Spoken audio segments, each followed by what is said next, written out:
movie review, the 1959 movie Anatomy of a Murder, directed by Otto Preminger, screenwriters John Volker and Wendell Mays, based on a book by Robert Traver, and the cast, a very impressive cast. James Stewart plays Paul Beegler. He's a lawyer. He was the district attorney, but his contract wasn't renewed, so he's back, so to speak, in the courtroom in this particular movie as a defense attorney. Lee Remick plays Laura Mannion, the wife of the accused. Ben Gazzara plays Lieutenant Frederick Mannion. He's up on a murder charge. Arthur O'Connell plays Stewart's sidekick, Parnell McCarthy. Eve Arden plays Maida Ruffledge, and Mary Pelan, who's got a considerable supporting role in the film. She is the daughter of the deceased, is played by Catherine Grant. And we also see a very young George C. Scott as Assistant State Attorney Claude Danier. And we also have a cameo by Duke Ellington, who is responsible for the music. So the movie starts off with Beegler in his office, and it becomes quite apparent from his two staff supporters, one of which is Parnell, who has a tendency to drink large quantities of alcohol, and his secretary, that things are looking a bit bleak. He has a cash flow problem through the fact that he's had very little work since he was sort of elbowed out of the DA's job. Now he is into defense attorney work, and he has the opportunity to defend Mannion, and he interviews both Mannion and his wife, played by Lee Remick, to ascertain whether there is a possibility of an acquittal. And on the face of it, the bare bones of the case suggest that there isn't much chance of an acquittal, following his wife returning to their trailer and telling Mannion that she had been raped by the said victim.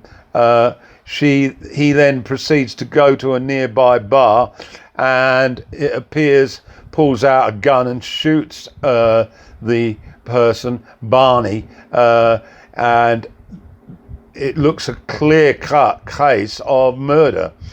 So we're then left with the interviews, where it's a bit like he's working out, I'm talking about Beegler here, about how the defendant wants to go about his defense.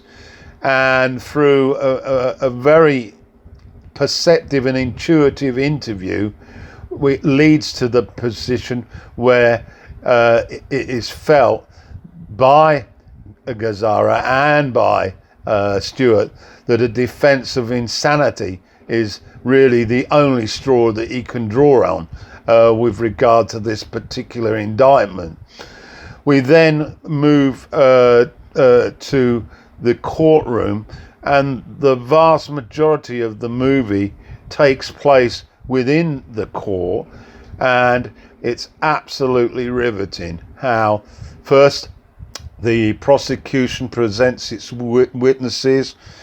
Now, Beegler has a style by which he basically asks questions that provoke from the prosecution an objection, which is then sustained by the judge. But of course, Beegler has put the idea in the minds of the jury, and he does this with all the the people who are on the stand for the prosecution. So he basically creates a reasonable doubt in the jury after each piece of evidence is submitted. With regard to the actual details of the evidence, there's very little that he can challenge, but he goes about by challenging sort of innuendo and circumstantial issues, and he gets reprimanded, but this style he continues. Scott is introduced as the second attorney for the prosecution, and he is absolutely brilliant because he is basically doing the same style of interrogation, and of course he is chosen largely to question both the accused and the wife of the accused.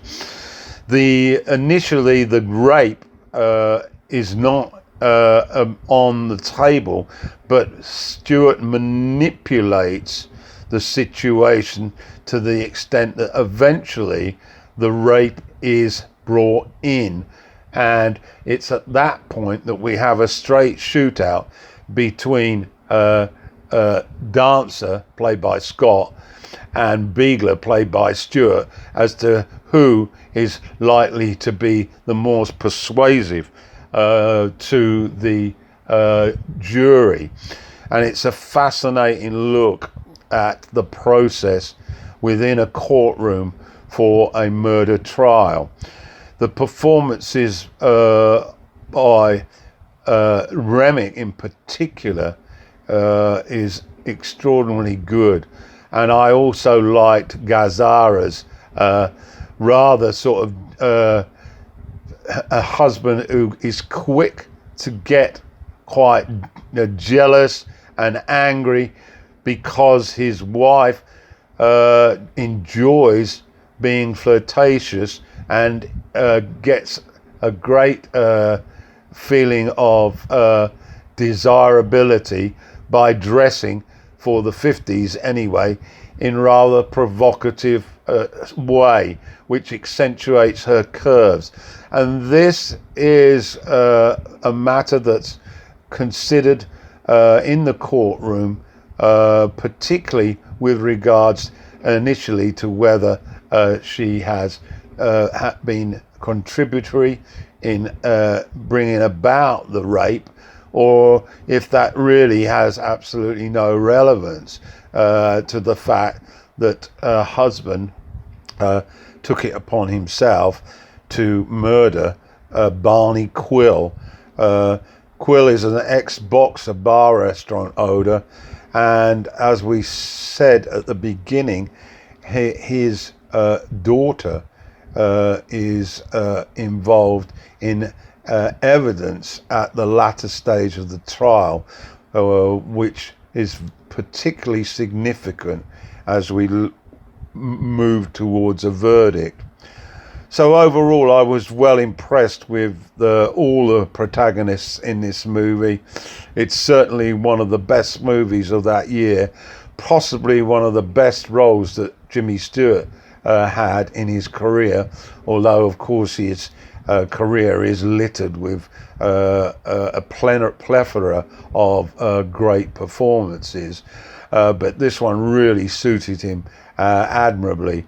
So what I would suggest, if you like your courtroom dramas, then get to watch this. Preminger's direction is extremely good, and the atmosphere created, particularly by the musical score by Ellington, is also another star for this particular film. So there we have it there. Anatomy of a Murder, released in 1959, directed by Otto Preminger and starring James Stewart in the lead role as lawyer Paul Biegler.